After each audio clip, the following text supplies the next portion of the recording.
Hey, what up, guys? So I'm coming to you this morning. Gonna do the weekend preview for Saturday, March 14th. We got a couple cards to talk about. First one is on gonna take place on Fox Sports 1, and really only the main event to talk about. And I don't even know how significant it is to boxing. This is personally for me. I'm looking forward to see it if I can. I got plans on Saturday evening, coaching, baseball, but if I can watch it, I will.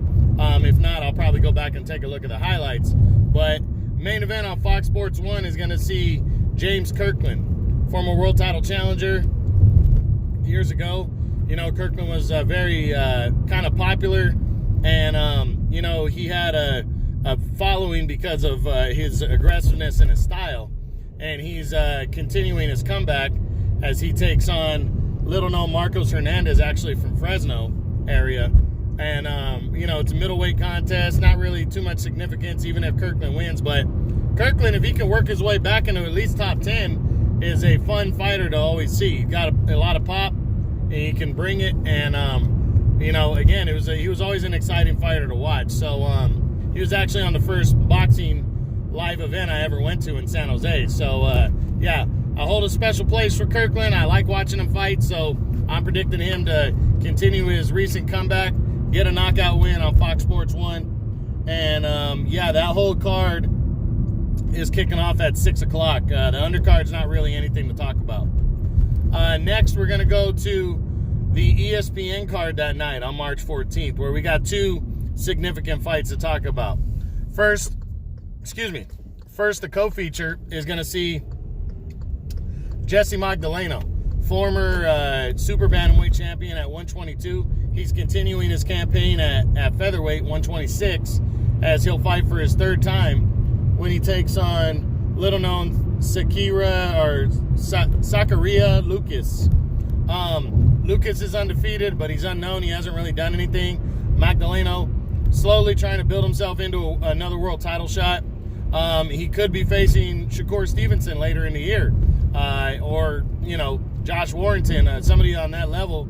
I know he's actually high up in the WBC rankings right now, too, so he could be setting himself up for a vacant title fight, because Gary Russell Jr., most expect, myself included, that he's going to be giving up that world title, the WBC belt, and moving up in weight. That happens, and Jesse Magdalena's the number one contender. He could be fighting for the vacant belt, or he could be challenging Shakur Stevenson. So he's got to win to be able to get into either one of those. And I think he's going to pull this one off.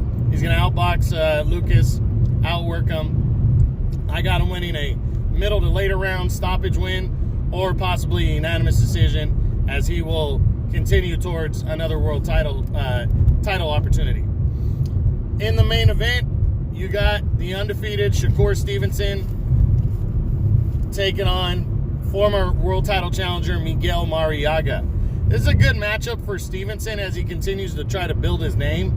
Yeah, I'm sad that he was his fight. It looks like his fight with Josh Warrington is dead in the water. But the only way he keeps that fight or any other fight interesting is by winning. Stevenson is probably he's definitely one of the most promising young stars in the sport right now. And he's coming off of his biggest win, where he dominated over 12 rounds. He dominated undefeated Joaquin Gonzalez to capture the vacant WBO belt. And now he's taking on Marriaga, which is a step up, as Marriaga's been in a ring for a world title a couple times already. He's a tough guy. He's been in there with Oscar Valdez, scored a knockdown against Valdez, lost the decision. Then he went in up at 130. He went after Vasily Lomachenko and got destroyed a few years ago. And got stopped in 7 rounds. He's back at more of his natural weight of 126 now, challenging for the WBO title against a very slick southpaw Stevenson. I got Stevenson winning a clean 12-round unanimous decision in this one, but I wouldn't be surprised if he could do enough damage to stop him late in the rounds. But I really do think it's probably going to go 12. Stevenson takes a decision here, clean, one-sided decision, and retains his world title. So that's what's going on this weekend. Not a lot of big action, but Stevenson, if you've missed him, He's currently my number 6 featherweight in the world. He's an undefeated WBO champion. But I think you put him in against any of the other featherweights in that division, he's going to beat him, and he's probably going to beat him convincing. Jesse Magdalena on the undercard shouldn't be too much of a threat against Sakahira Lucas as he tries to build. He's currently my number 10 featherweight in the world right now. He could be setting up a possible showdown with Stevenson later in the year in the main event. So, very, very good action both there. And then James Kirkland, always exciting. It's kind of like one of those heavyweight fights from last weekend. They have no significance right now, for a world title or top 10 or eliminators, but they're exciting because they're heavyweights. Well, that's James Kirkland as a middleweight. He's just exciting no matter what to watch fight. Every one of his fights should end in a knockout, whether he gets knocked out or the other guy does. So you want to check that out. That's on Fox Sports 1. Again, Stevenson and Magdalena fighting, sharing the card together. They fight on ESPN.